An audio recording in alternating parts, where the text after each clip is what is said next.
வாழ்க வையகம் வாழ்க வையகம் வாழ்க வளமுடன். சிந்தனையை, உடல் நலத்தை சீரமைத்து ஓய்வித்த குருவே வாழ்க, குருவே துணை. வேதாத்திரியம் வாழ்க வளமுடன்.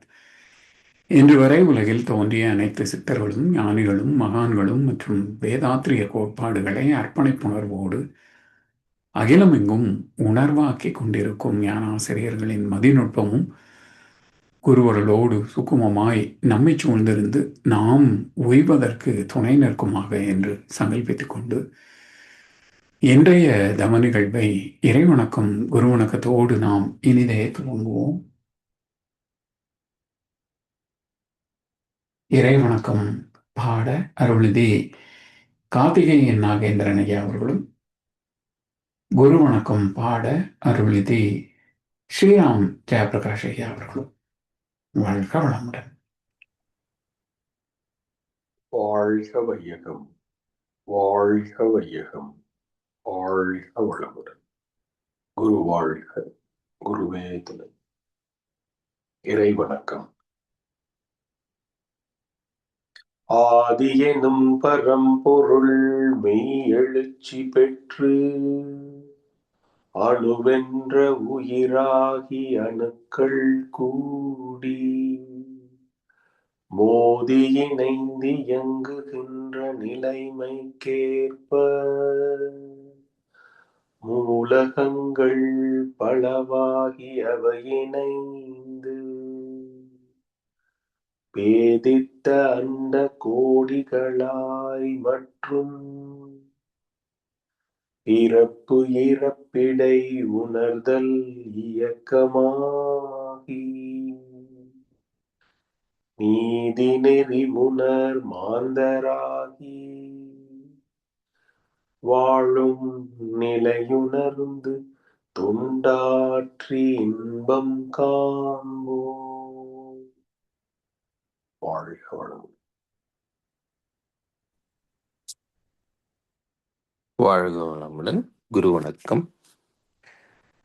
அண்டை தாய் ஈருயிரும் ஒன்று சேர்ந்து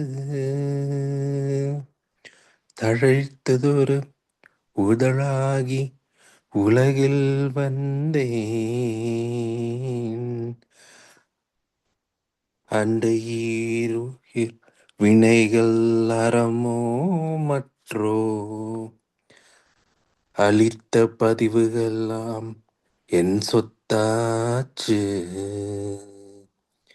இந்த அரும் பிறவியில் முன்வினை அறுத்து எல்லையில்லாமை பொருளை அடைவதற்கு வந்த ஒரு உதவி குரு உயர்வின் சேர்க்கை.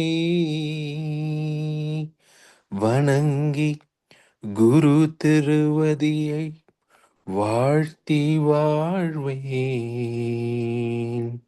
குரு திருவதியை வாழ்த்தி வாழ்வோம். வாழ்க வளமுடன். குரு வாழ்க, குருவே துணை.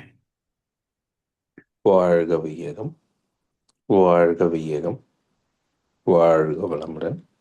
இன்று நமக்காக ஆழ்ந்த துரியாதீத தவம் நடத்திய அருள்நெறி அருளையா அவர்களை வாழ்த்துவோம். அருள்நெறி அருளையா அவர்கள் வாழ்க வளமுடன். அவர்களின் அன்பு குடும்பம் வாழ்க வளமுடன். அவர்களின் உடல் வளம், பொருள் வளம், மனவளம் மற்றும் அவர்களின் ஆன்மீக தொண்டு வாழ்க வளமுடன். வாழ்க வளமுடன். வாழ்க வளமுடன். குரு வாழ்க, குருவே துணை. வேதாத்திரியம் வாழ்க வளமுடன். இன்றைய ஞானமும் வாழ்வும் கவிதை தொகுப்பிலிருந்து கவிக்கு விளக்கம் வழங்கிட மூத்த பேராசிரியர் ஞானாசிரியர் அருள்நிதி பழனிசாமி வேலுசாமி ஐயா அவர்களை அன்போடு அழைத்தமைவோம். வாழ்க வளமுடன் ஐயா. ஐயா, ஒரே ஒரு கேள்வி சொல்லிடுறேன், நம்ம வார இறுதியில அதுக்கு விளக்கத்துக்கு வச்சுக்கலாம்.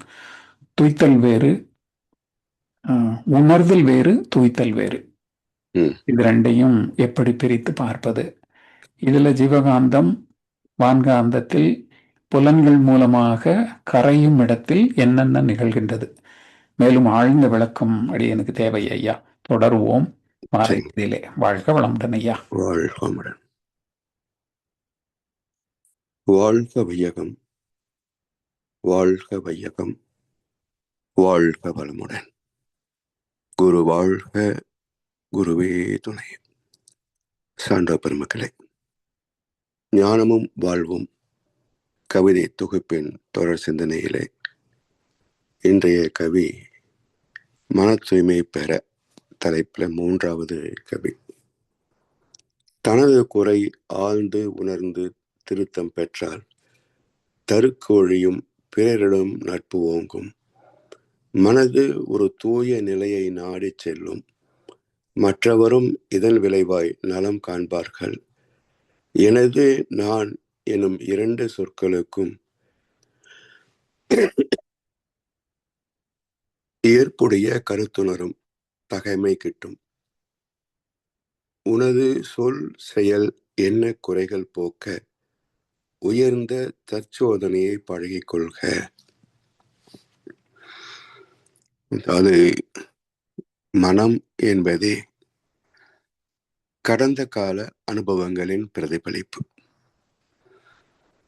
சஞ்சிதம், பிராரப்தம், முன்வினை, தன்வினை என்ற 2 அடுக்கு வினை பதிவுகளின் தொகுப்பு. இருந்து பிரதிபலிப்பதை தான் மனம் என்று சொல்கின்றோம். எனவே மனம் என்பதே கடந்த கால அனுபவங்களின் பிரதிபலிப்பு. இதை எப்படி மாற்றி அமைத்துக் கொள்ள முடியும்? அதாவது மன அலைகளே மூளையில் மோதுகின்ற போது எண்ணங்களாகிறது. எண்ணம் இல்லாமல் ஒரு கருத்தை பேசவோ அல்லது ஒரு செயலை செய்யவோ சாத்தியம் இல்லை. இச்செயலும் மூலம் எனும் எண்ணத்தாலாம்.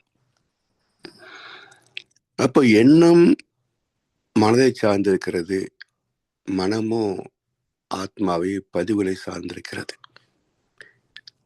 சட்டியில் உள்ளது அகப்பையில, புத்தியில் உள்ளது வார்த்தையில அப்படிம்பாங்க.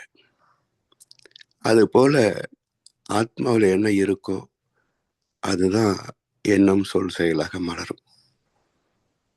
இதுல பிடித்தது பிடிக்காதது 2 இருக்கு. பிடித்தவற்றை அதிகமாக நேசிக்கிறது, பிடிக்காதவற்றை விரும்புவதில்லை, வெறுக்கவும் செய்கிறது.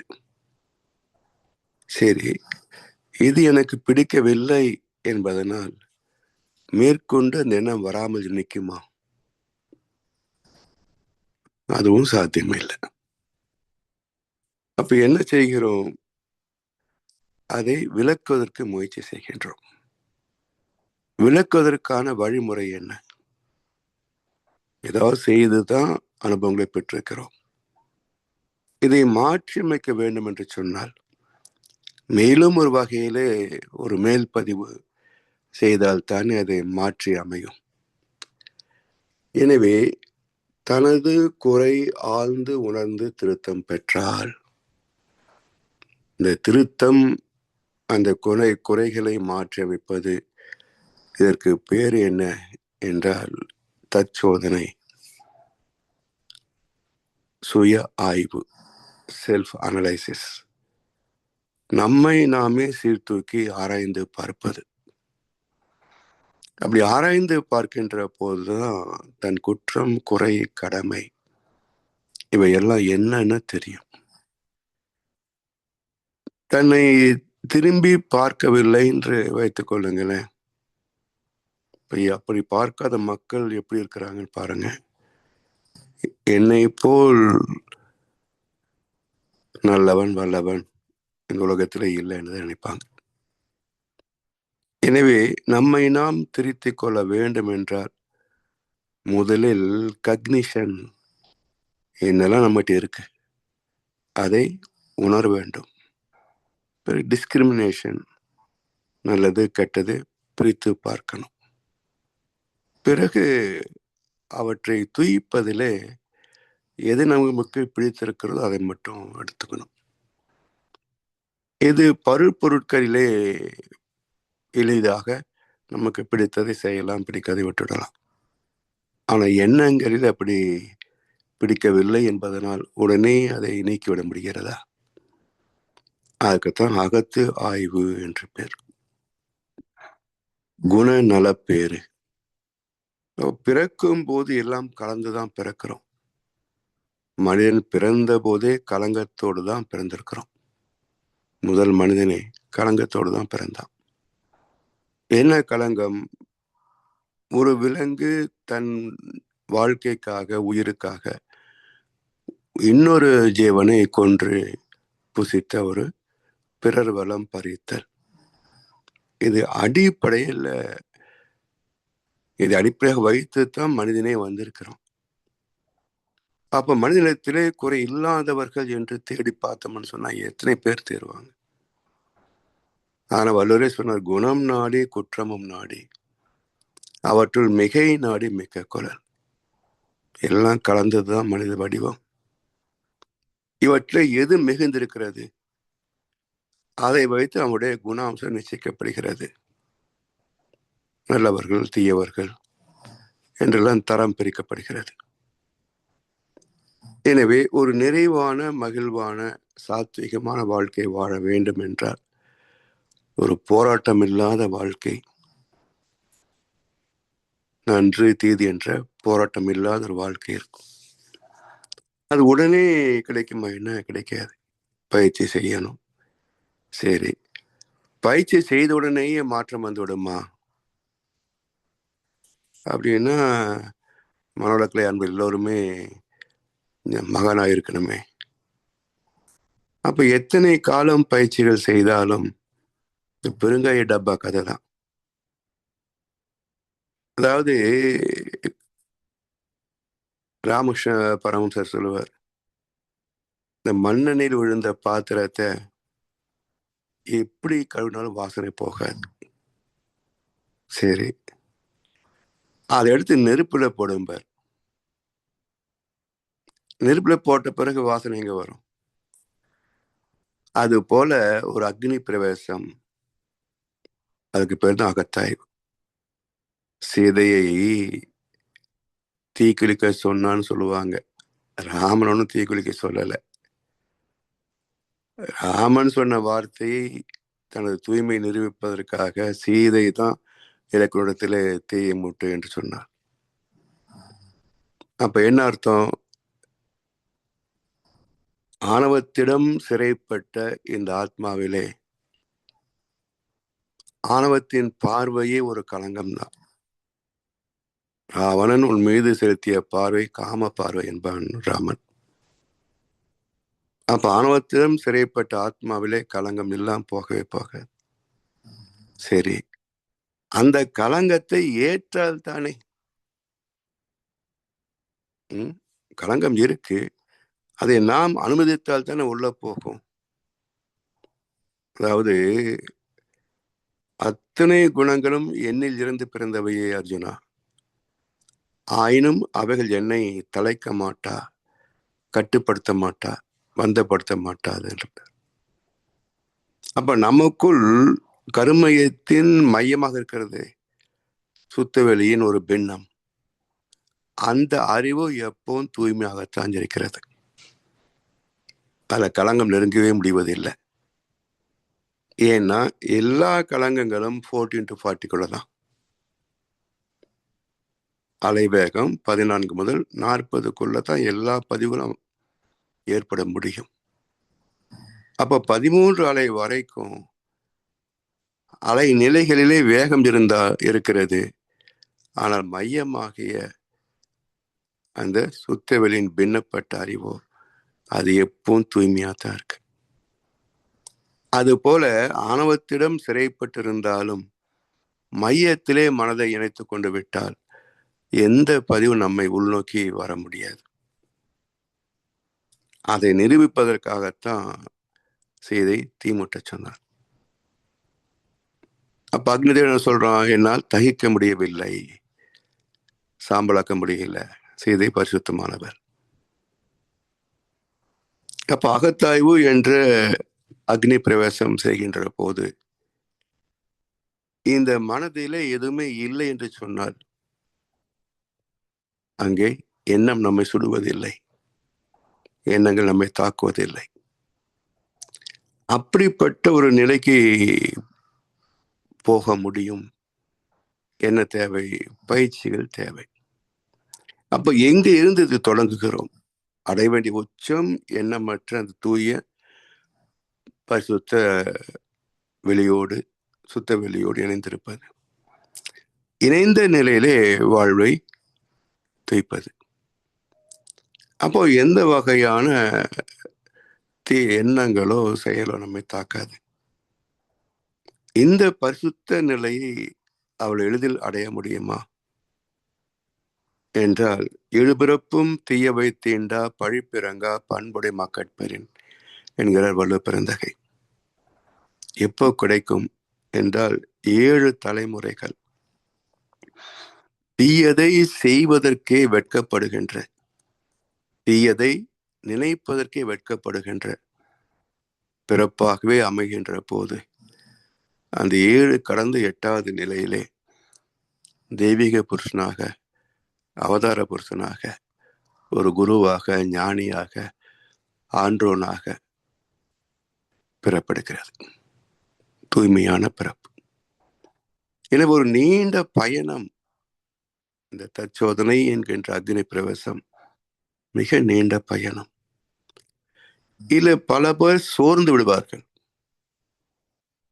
நானும் தான் போனேன், பண்ணினேன், ஒன்றும் சாத்தியம் இல்லைங்க. சொல்றாங்க நல்லா தான் இருக்கு, ஆனா நடைமுறைக்கு ஒத்து போறது இல்லைங்க.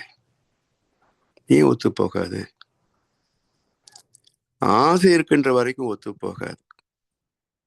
இந்த வாழ்க்கையில ஒரு பிடிப்பு, ஆசை இருக்கின்ற வரைக்கும் ஒத்து போகாது.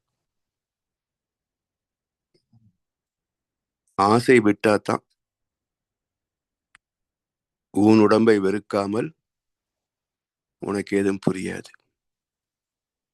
இப்ப உன் உடம்பை வெறுக்கின்ற போதுதான் கொஞ்சம் புரியவே தொடங்கும். அப்ப உடலையே ரசிக்கின்ற, உடலையே நேசிக்கின்ற, உடலே வாழ்க்கை என்று நினைக்கின்ற வரைக்கும் எப்படி தூய்மை சாத்தியமாகும்? அதனால் பல பேர் சோர்ந்து போவாங்க. இது என்னது வேலை கட்ட வேலை, இது நமக்கு ஒத்து வராது. இப்ப யார் இதுல வெற்றி பெறுகிறார்கள் என்று சொன்னார், விடாமுயற்சி, அற்புதமான பயிற்சி, இரண்டும் சேர்ந்தால்தான் வெற்றி. பயிற்சியும் நல்லா இருக்கணும், அர்த்தமுள்ள பயிற்சியாக இருக்கணும், விடாமுயற்சியும் இருக்கணும். இந்த ரெண்டும் இணைந்தால்தான் வெற்றி. அது உடனே வராது. அதனால்தான் ஏன் உலகத்தில் ஆன்மீகம் வெற்றி பெறவில்லை என்று சொன்னால், இது அவ்வளவு எளிது கிடையாது. அதனால்தான் கீதையிலேயே என்ன சொல்றாங்க, என்னை வழிபடுகின்ற கோடிக்கணக்கான பக்தர்களுள் எங்கோ ஒருவன் என்னை உள்ளபடி அறிய முயல்கின்றான். அப்படி பெருமுயற்சி எடுக்கின்ற பல பக்தர்களுள் எங்கோ ஒருவன் என்னை உள்ளபடி அறிகிறான். அப்ப இது எவ்வளவு சத்திய வாக்கு! ஒரு 3500 ஆண்டுகளுக்கு முன்பு எழுதப்பட்ட கீதை. இது எவ்வளவு அற்புதமான சத்திய வாக்கு என்பதை இன்னைக்கு கவனிச்சு பாருங்க.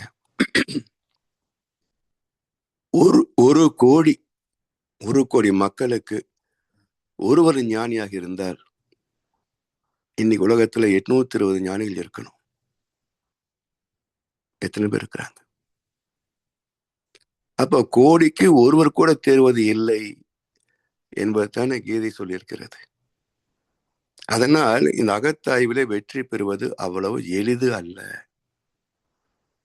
சரி, பிறகு எப்படி சாத்தியமாகும் என்றால், தவத்தோடு இணைந்த அகத்தாய்வு. திளைக்கும் வினைக்கடல் தீர்வுறு தோணி, இளைப்பினை நீக்க 2 வழி உண்டு. கிளைக்கும் தனக்கும் அக்கேடியில் முதல்வன், விளைக்கும் தவம் அறமே துணையாமே. 2 இருக்கணும். தவம் அகத்தாய்வு இல்லாத தவம் அரக்க தவம். அகத்தாய்வு இல்லாத தவம் அரக்க தவம். அதாவது இந்து புராணங்களை விட்டு கதைகள் என்று ஒதுக்கிட்டோம் அப்படின்னு சொன்னா வாழ்க்கையில் எதுவுமே நமக்கு தீர்வு கிடைக்காதுங்க.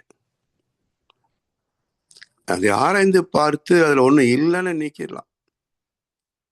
ஏன்னா ஞானிகள் சொன்ன கதைகளும் உண்டு, அரைவேக்காடுகள் சேர்த்து விட்ட கதைகளும் உண்டு.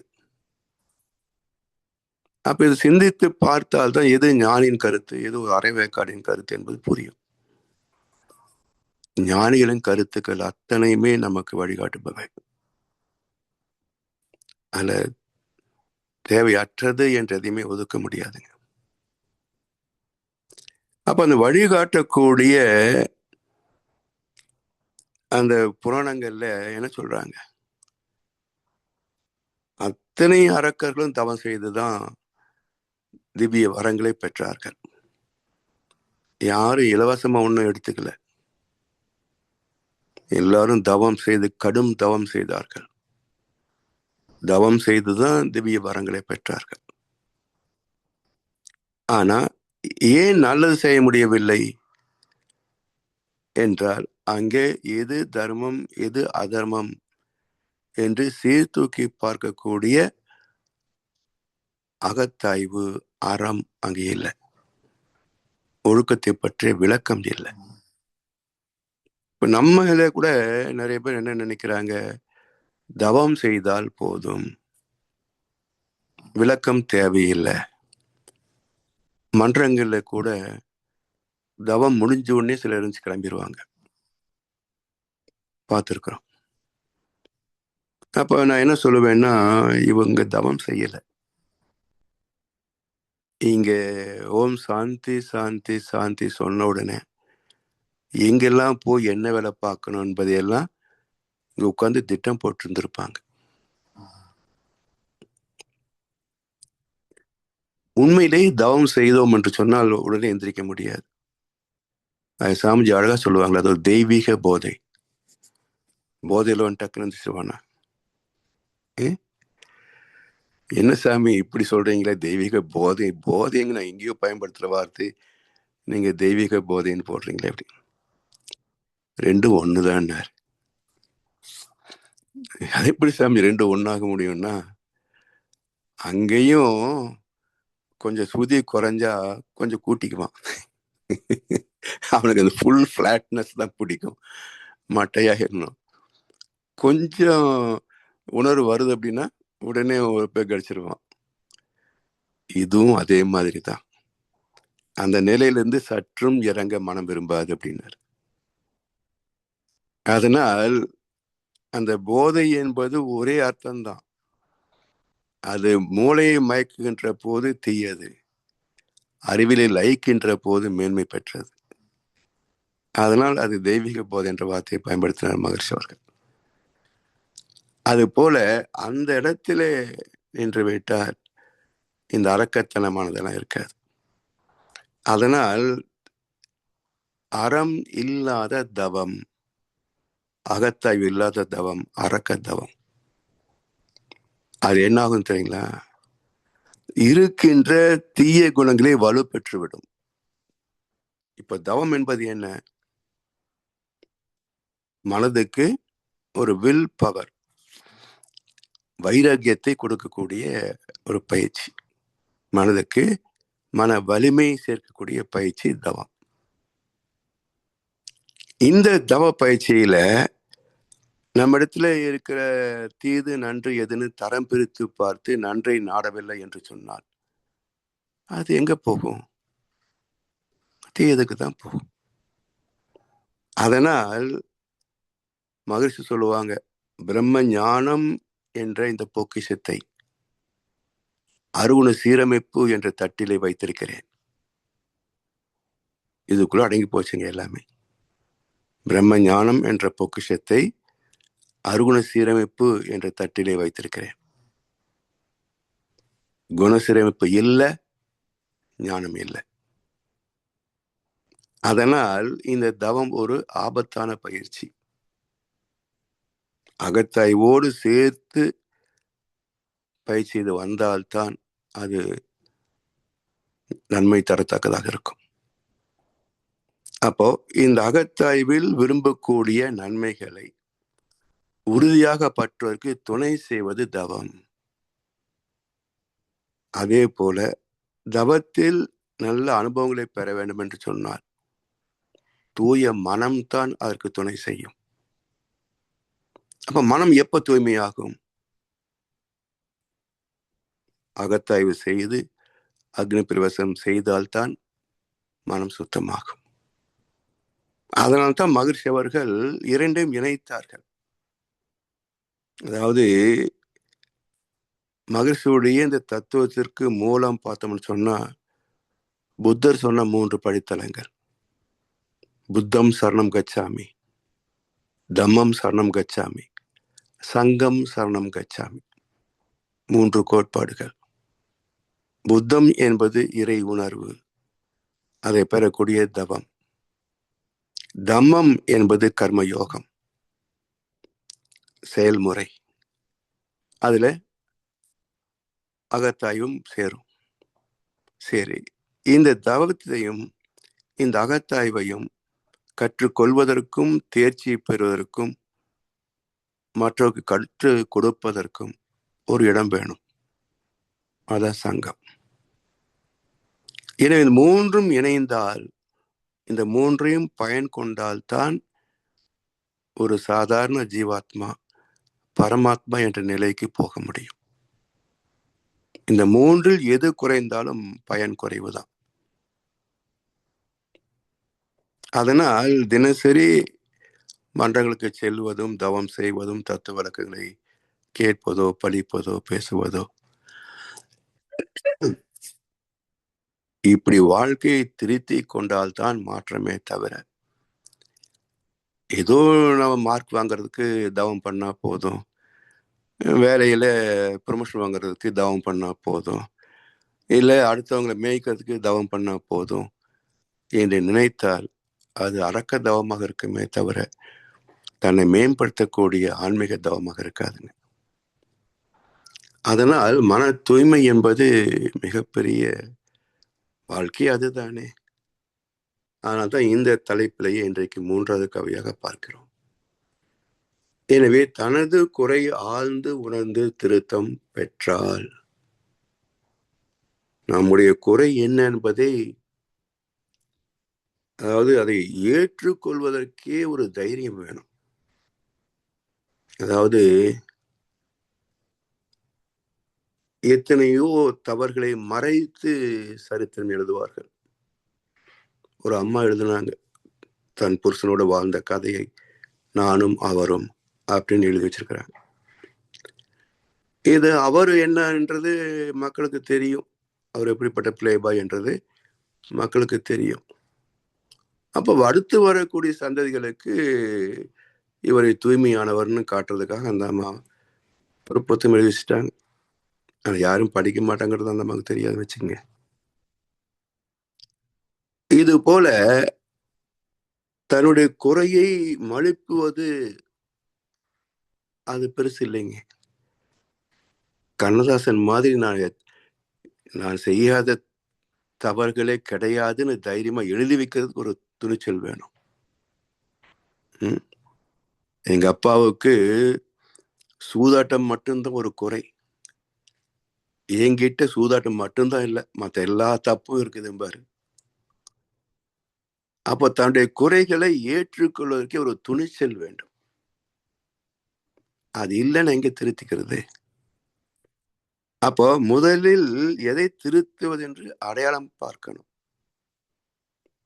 அதன் பிறகுதான் திருத்தத்திற்கான வேகமே வரும். அப்ப தன்னுடைய குறைகளை அடையாளம் காண்பதற்கே பிடிக்கவில்லை, முடியவில்லை என்று சொன்னால் மாற்றம் எப்படி சாத்தியமாகும்? அதனால் தனது குறை ஆழ்ந்து உணர்ந்து, மேம்போக்க பார்த்தா தெரியாதுங்க, ஆழ்ந்து உணர்ந்து. அப்ப ஆழ்ந்து போகின்ற போது எங்கே இருந்து நம்முடைய குறை பிறந்ததுன்னு பாருங்க. அதாவது நலத்துக்கண் நாரின்மை தோன்றின் அவனை குலத்தின் கண் ஐயப்படும் என்றார் வள்ளுவர். ஒரு மனிதனுக்கு வாழ்க்கையில் வரவேண்டிய நன்மைகள் குறைகிறது என்றால், துன்பங்கள் வருகிறது என்றால் காரணம் என்ன? இவன் மட்டும் காரணம் அல்ல, இவனுடைய பரம்பரையே காரணம். இதே போல பைபிள கேட்பாங்க, ஒரு ஊனமான ஒருத்தன் ஏன் பிறந்தான்னு சொன்னான், அது இவன் செய்த காரணம் மட்டுமல்ல, அவனுடைய முன்னோர் செய்த பாவம் படுவார் இயேசு. அதுபோல ஆழ்ந்து உணர்கின்ற போது எங்கேயோ தொடங்கிய பயணம், என்னிலே மட்டும் அது தொடங்கல, எனக்கு முன் எங்கேயோ தொடங்கிய பயணம். அத்தனை குப்பையும் நம்மகிட்ட இருக்கு. இதை வந்தோம் தீர்ந்தோம் என்று உடனே சுத்தமா புத்தனாயிட முடியுமா? சில பேர் சொல்லுவாங்க, மன்றத்துக்கு போய் என்ன ஆச்சு, அதே கோபம் அதே ஆத்திரம். ஆமா, மன்றத்துக்கு போய் 4 நாள் ஆச்சு, நான் பிறந்த 50 வருஷம் ஆச்சு, 4 நாள் புத்தனாயிட முடியுமா? அப்போ இதெல்லாம் புரியாதவர்கள் சொல்லக்கூடிய விமர்சனம். என்னதான் பயிற்சிகள் செய்தாலும் ஒரு முழுமையான மாற்றம் என்பது அவ்வளவு எளிது அல்ல. அதைத்தான் அந்த காலத்துல பிரம்ம பிரயத்தனம் சொல்லுவாங்க. பிரம்ம பிரயத்தனம் எடுத்தவன் யார்? பகீரதன்.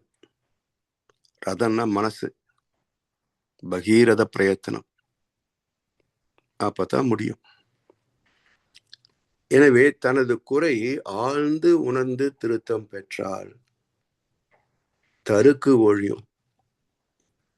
முதல்ல நான் அப்படி நினைக்கிறேன் பாருங்க, இத முதல்ல அழிஞ்சாதான் தனது என்பது அடுத்து மறையும். எனவே தருக்கு ஒழியும், பிறரிடம் நட்பு ஓங்கும். அதாவது இந்த உறவு நட்பிலே ஒரு மனஸ்தாபம் அல்லது ஒரு பகை உணர்வு, வெறுப்பு, இதெல்லாம் தோன்றதுக்கு காரணம் என்னன்னு பாருங்க. இதெல்லாம் ஆசைகளாகத்தான் இருக்கும், நான் அப்படின்றதாத்தான் இருக்கும்.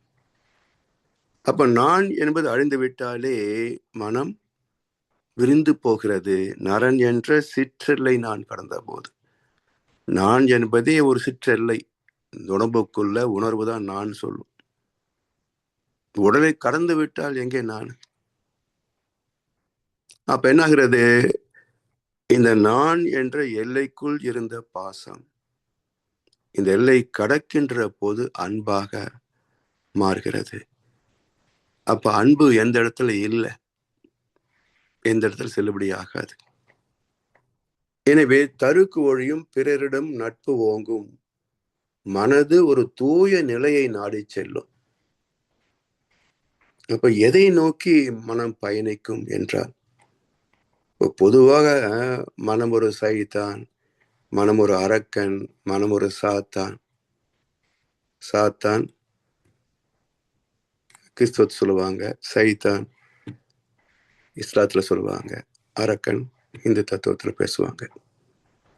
ஸோ எப்படி எடுத்தாலும் மனம் கெட்டதுன்னு தான் பேசுறாங்க. ஆனா கொஞ்சம் கூர்ந்து கவனித்து பார்த்தோம் என்று சொன்னால், மனம் எதை நோக்கி ஓடுகிறது? கொஞ்சம் கவனிச்சு பார்ப்போம். மனம் எதை நோக்கி ஓடுகிறது? ஒரு இன்பத்தை நாடித்தான் போகும். எதை பார்த்தாலும், யாரை பார்த்தாலும் அதன் மூலமாக நம்ம என்ன இன்பத்தை தூக்க முடியும் என்றுதான் மனம் போகும். சரி, அது வாங்கியாச்சு, தூய்த்தாச்சு. இப்ப என்ன சொல்லுதுங்க? இவ்வளவுதானா, அடுத்து என்ன? அப்ப மனதின் ஆசைக்கு ஃபுல் ஸ்டாப்பே கிடையாது, கமாதான். கிடைக்கின்ற வரைக்கும் பெரிதாக தோன்றி, கிடைத்து அனுபவித்த பிறகு இவ்வளவுதானா என்று எண்ண வைத்து, இதைவிட மேம்பட்ட ஒன்று, இதைவிட அழகான ஒன்று, இதைவிட சிறப்பான ஒன்று, இதைவிட மதிப்பான ஒன்று கிடைக்காதா என்று ஏங்க வைப்பது எதுவோ அதுதானே ஆசை. சரி, இந்த ஆசை, இந்த மனம் எங்கே போன பிறகு மீண்டும் திரும்புவதில்லை என்றால், அந்த இறை தத்துவத்தை உணர்ந்து இறைவனோடு கலந்த பிறகு வேற எதையாவது கேட்குதா பாருங்களேன். அதாவது சில பேர் சொல்லுவாங்க, இந்த பிரபஞ்சமே உங்களுக்கு கொடுக்கறதுக்கு தயாரா இருக்குது, கேளுங்கள் கிடைக்கும், கேளுங்கள் கிடைக்கும் அப்படின்னு சொல்லி நம்ம தத்துவத்திலே சில பேர் ஓட்டிட்டு இருக்கிறத பாக்குறோம். சீக்ரெட் ஒரு புக் வந்தது பாருங்க. அது வந்த பிறகு எல்லா மோட்டிவேஷன் ஸ்பீச் பயிற்சி தரங்க எல்லாருமே நீ கேட்டா போதும் பிரபஞ்சம் கொடுத்துரும். நான் கேட்காம இருக்கிறேன். கிடைக்கும், கேளுங்கள் தரப்படும். ஆனா எப்போ கிடைக்கும், எங்க கிடைக்கும், எந்த பக்குவத்தில் கேட்டால் கிடைக்கும்? 20, 25, 40 நின்றுட்டு கேட்டா ஒண்ணும் கிடைக்காது. ஸோ தீட்டா டெல்டா ஃப்ரீக்குவன்சில கேட்டால் கிடைக்கும். சரி, அங்க போன பிறகு உனக்கு என்ன வேணும் கேட்டா ஒன்றும் வேண்டான்றோம். எதையோ அடையணும்னு போவோம். அதை அடைந்த பிறகு இப்போ உனக்கு என்ன வேணும் கேட்டா இன்னும் வேறு என்ன வேண்டும், இப்பேறு பெற்ற பின்னர் எடுத்த மனித பிறப்பு எய்தியதே முழுமை என்றும். அவ்வளவுதான். அப்போ மனமாக இருக்கின்ற வரைக்கும் தான் 1008 கேட்டுக்கிட்டே இருக்கும். இது அங்க கிடைக்கணும் காட்டி வச்சுட்டாங்க. அங்க போன பிறகு இப்போ என்ன வேணும் கேட்டா ஒன்றும் வேண்டாம். அதனால கேட்டால் கிடைக்கக்கூடிய பக்குவம் பெற்றவர்களுக்கு அது தேவையில்லை. தேவை உள்ளவர்கள் கேட்டால் கிடைக்காது. இதுதான் உலக சத்தியம். சும்மா அந்த மோட்டிவேஷன் சொல்லிக்கிட்டு அவனால முடியும் உன்னாலையா முடியாதுன்னு, முடியாது. அவனாலதான் முடியும், உன்னால முடியாது. இப்படி நட்பு ஓங்கும் மனது ஒரு தூய நிலையை நாடி செல்லும். அப்ப மனம் எதை நோக்கி போகிறது என்று சொன்னால் தன் மூலமாக பேரின்பத்தை நோக்கி போகிறது.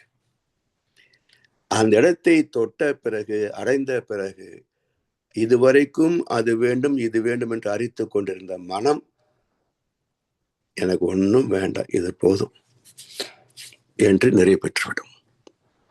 இப்ப மனம் சைத்தானா? மனம் எதை நோக்கி போகிறது? நதி எங்கே போகிறது? கடலை தேடி. நாள் எங்கே போகிறது? இரவை தேடி. இரவு எங்கே போகிறது? பகலை தேடின்னு சொல்லல இல்லை. ஏன்னா நாள் எங்கே போகிறது? இரவை தேடி. நாள் பகல் பொழுதுல எல்லா வித்தியாசமும் பார்க்கிறோம். வேண்டும் வேணா எல்லாம் இருக்கும். ஆனா இரவில் ஒண்ணுமே தெரியாது. அப்ப மனம் நிறைவு பெற்றுவிடும். அப்ப இரவு என்ப கும்ஜிருட்டு என்பது சுத்தவேலி. அப்ப இந்த வாழ்க்கை எங்கே போகிறது? சுத்தவேலி நோக்கி போகிறது. அது போல மனம் எங்கே போகிறது? சுத்தவேலி நோக்கி தான் போகுது. சோ மனம் சைத்தான் இல்லை. சைத்தான் வடிவத்தில் தெய்வீகத்தை நாடுகின்ற ஒன்று. சரி, ஒரு தூய நிலை நாடி செல்லும் மற்றவரும் இதன் விளைவாய் நலம் காண்பார்கள். இப்ப சாமிஜி இந்த இடத்தை அடைந்தாங்க. எத்தனை பேருக்கு நன்மை கிடைத்தது? எத்தனை பேருக்கு வாழ்க்கையில மாற்றம் பிறந்தது? அப்போ ஒருவர் ஞானம் பெற்றால் அந்த எப்படி எரிகின்ற விளக்கு எண்ணற்ற விளக்குகளை ஏற்ற முடியுமோ அது போல அருட்பெருஞ்சோதி என்ற அறிவை அறிந்தவர்கள் எண்ணற்ற மனித விளக்குகளை அறிவு சுடராக மாற்றலாம். எனவே இதன் விளைவாய் மற்றவரும் நலம் காண்பார்கள். எனது நான் என்னும் 2 சொற்களுக்கும் ஏற்புடைய கருத்துணரும் தகமை கிட்டும்.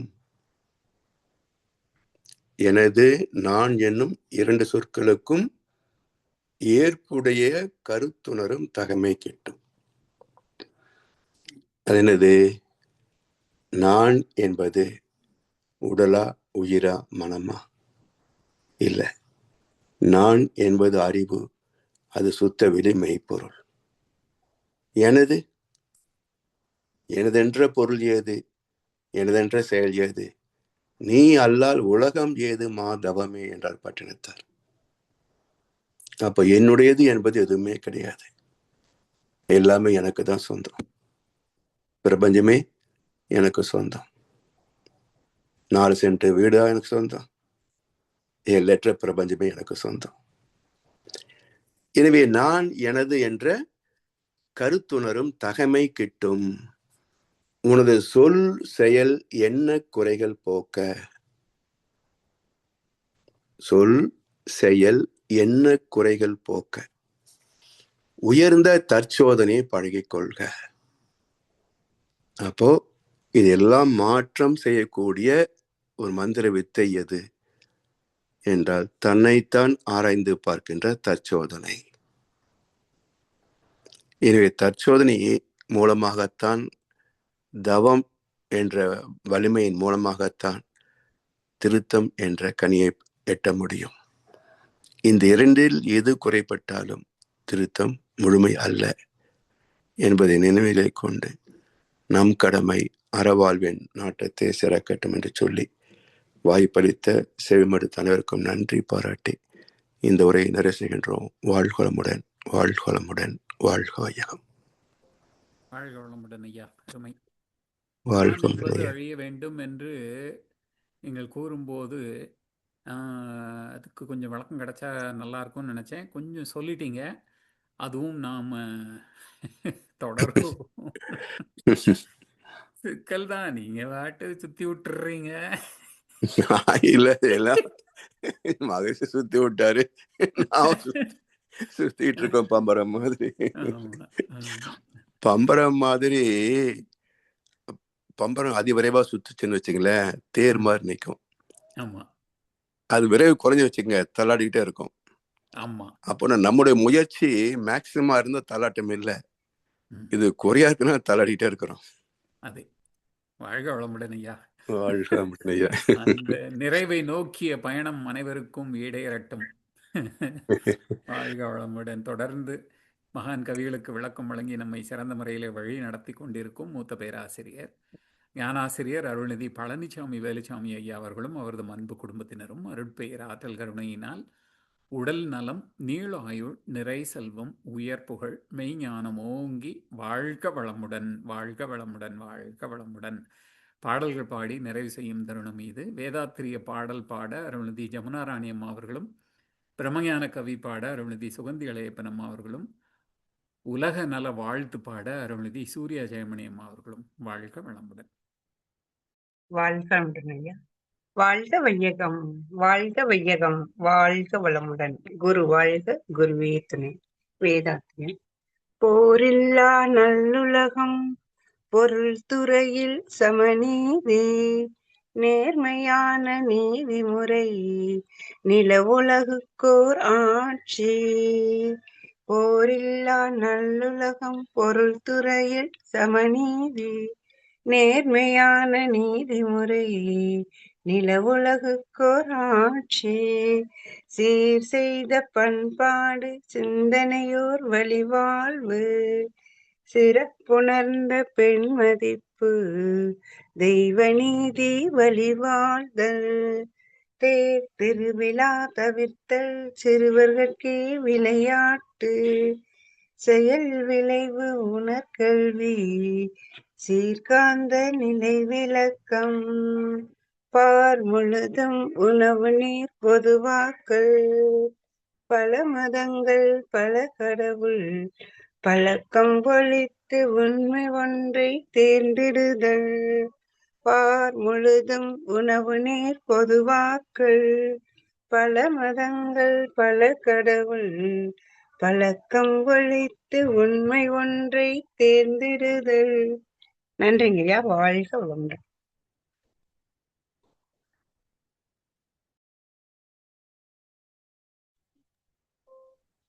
வாழ்க வளமுடன். பிரம்மஞான கவி. இறைநிலையே தன்னிருக்க சூழ்ந்தழுத்தும் ஆற்றல், சூழ்ந்தழுத்தும் ஆற்றல், இதன் திணிவு மடிப்பு விழ சுழலும் நுண்விண்ணாம், இதன் திணிவு மடிப்பு விழ சுழலும் விண்ணம் நிறைவெளியில் விண் சுழல நெருக்குகின்ற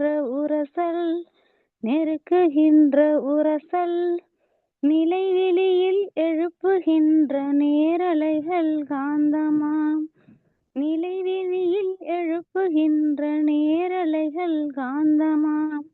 மறைபொருளாம் காந்தம் தன் மாத்திரைகள் ஐவகை மலைக்காதீர் விண்கூட்டம் மாபூதம் ஐந்துமாம்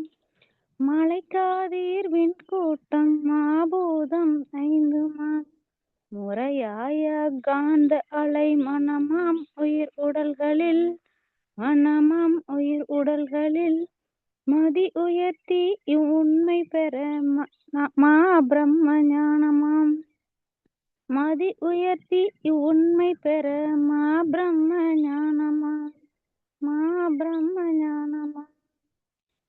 வாழ்க வளமுடன்.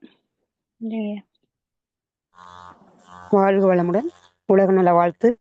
உலகமிலாம் பருவமழை ஒத்தபடி பெய்யட்டும், உலகரெல்லாம் தானியத்தை உவப்புடனே பெருக்கட்டும், பல தொழில்கள் புரிகின்ற பாட்டாளி உயரட்டும், பகுத்துணர்வில் தொகுத்துணர்வு பண்பாட்டை உயர்த்தட்டும், கழகங்கள் போட்டி பகை கடந்தாட்சி நடத்தட்டும், கல்லாமை கடன் வறுமை களங்கங்கள் மறையட்டும், நலவாழ்வை அளிக்கும் மெய்ஞான ஒளி வீசட்டும், நம் கடமை அறவாழ்வின்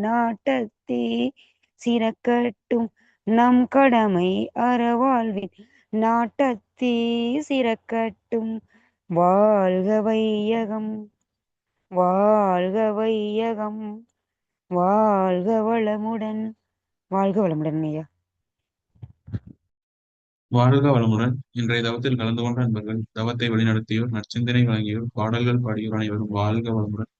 அவர்களின் அன்பு குடும்பம், அவர்களின் உடல் நலம், மன வளம், பொருள் வளம், அருள் தொண்டு, ஆன்மீக தொண்டு வாழ்க வளமுடன், வாழ்க வளமுடன், வாழ்க வளமுடன்.